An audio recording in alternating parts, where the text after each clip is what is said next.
Hello friends, Tanya here for Trinity Stamps, and today we're going to have some happy thoughts.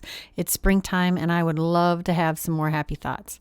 I decided we needed to play with the Picket fence dies. These are so cute and I could think of a lot of ways to use them, but we've been a little limited on the things that were actually in this release and hadn't sold out because it's a pretty popular release. So I'm thinking about what I could do, and I remembered that I had all of these pre-made rainbows from the Rainbow die set, and here I think I have a winning layout. I pulled out the modern embossed edge A7 stack, and I'm using the third from the largest size, and I die cut a heavyweight white cardstock panel with that piece.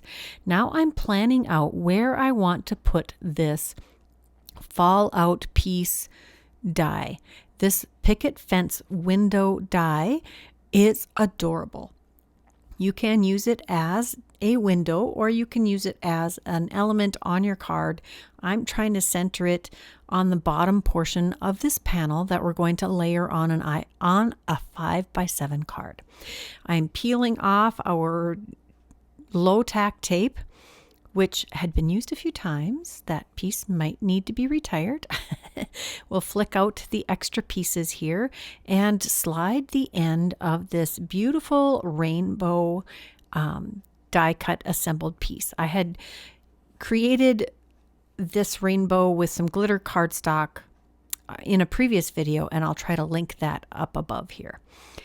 Now I'm taking some pieces of grass that are part of this die set, and I cut it from two different colors.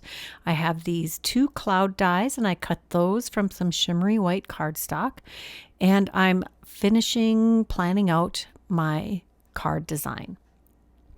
This is the die that I used to create the rainbows, and as you can see, it also has a stitched cloud edge. Next, we're pulling out the Puffy Cloud Layers stencil. This is one of my favorite stencils. I've used it many times. We're pulling out the Blending Buddy and some tumbled glass Distress ink. This is not the Distress Oxide, this is the Distress ink. And I am using it to add some cloud stenciling on this background panel for the front of the card. I'm starting on the stencil and going off of it to try to diffuse this really light blue color. I just want this to be fairly subtle. And if you're worried about adding too much ink immediately, the center of the card is going to be covered by the rainbow. So I would suggest starting there, and then it won't matter quite so much. Now that I have all of the cloud layers stenciled, we're going to work on adhering our panel to the front of the card. I do need a little extra height for that rainbow to slip under the picket fence, so I added 2 layers of scrap white cardstock to the back of that, and I just glued different pieces of it, and we're going to adhere that right to the front of our heavyweight white cardstock 5x7 card base.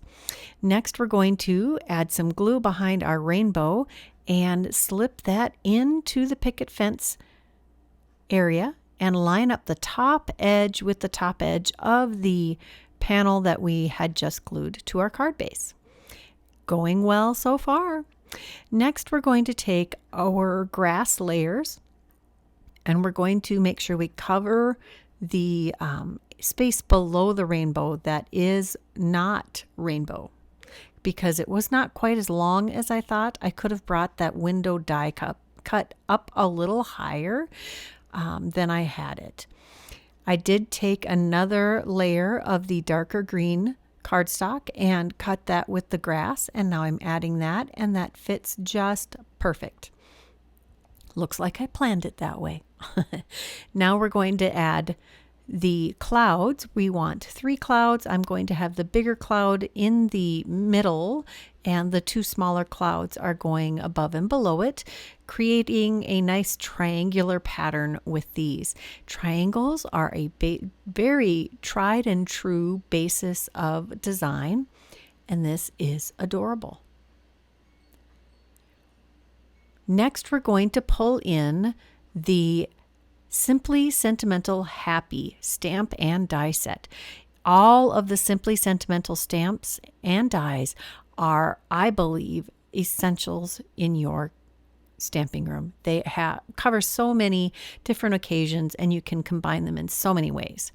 I have a piece of vellum in my mini Misty here, and I'm stamping with Versamark or clear embossing ink. I think this is the Ink on 3 Juicy ink, and I'm using some brass embossing powder from Hero Arts, and I'm going to heat set these. I took 3 of the different happy stamps that have coordinating dies and stamped those and on vellum, and I think they're going to be the perfect touch on the front of our card.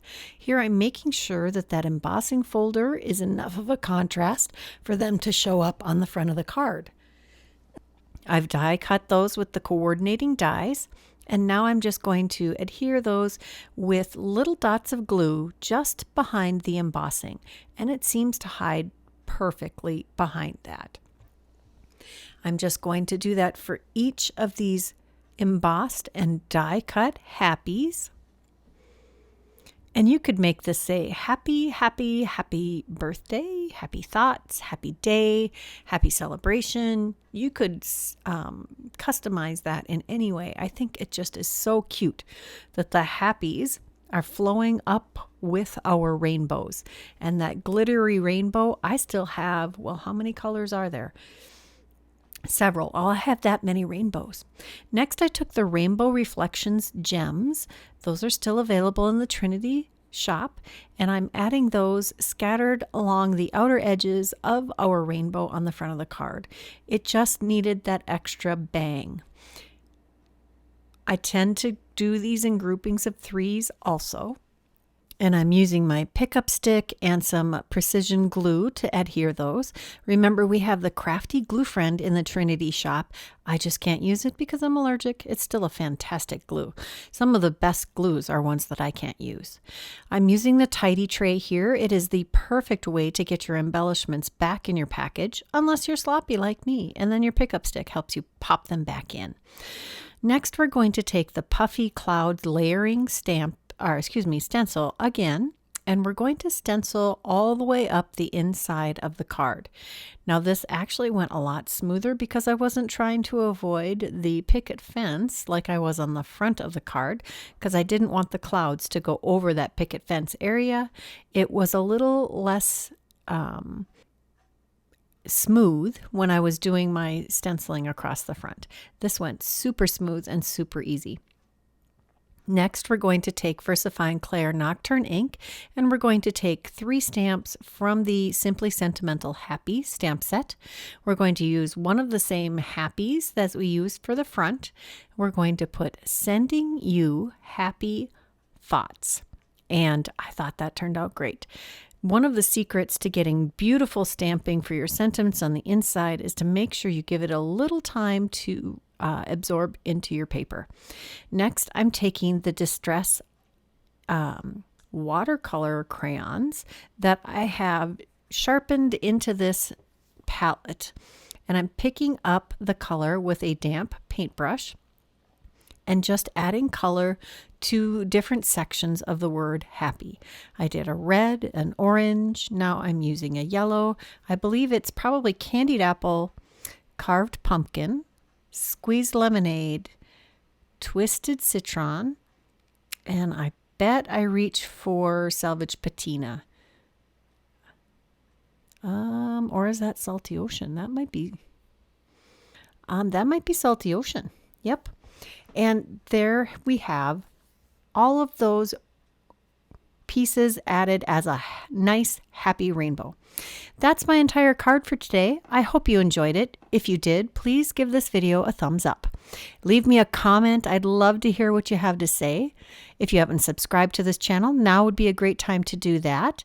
And if you're interested in any of the products I used today, check that description box below. I always have them listed and linked there. Until next time, here are a couple more videos I thought you might enjoy. Bye-bye.